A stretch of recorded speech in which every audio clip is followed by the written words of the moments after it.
I'm joined now by the new chairman of the Armed Services Committee, Senator John McCain, just back this morning from the Middle East and the Persian Gulf.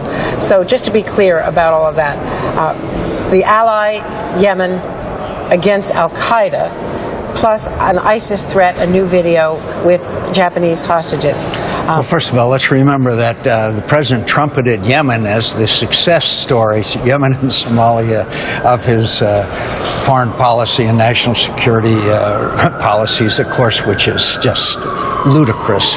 And the interesting thing about Yemen right now is the people who are basically taking over the capital, Sana'a, are Iranian-sponsored group called Houthis.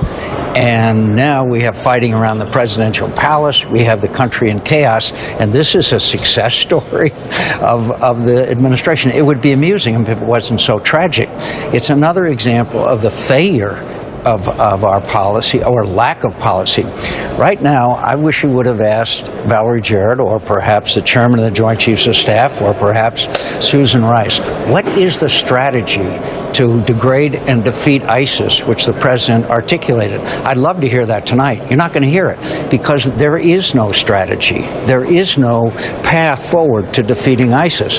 And now abandoning the Free Syrian Army, at least if the New York Times story is accurate today, I mean, I promise you this, you're not going to get young Syrians to go and fight against ISIS and be barrel bombed by Bashar Assad.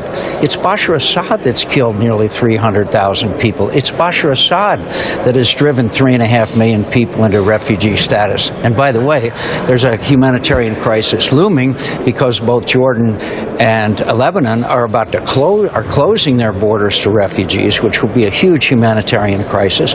And this policy or strategy has been, if there is such a thing, has been a complete failure.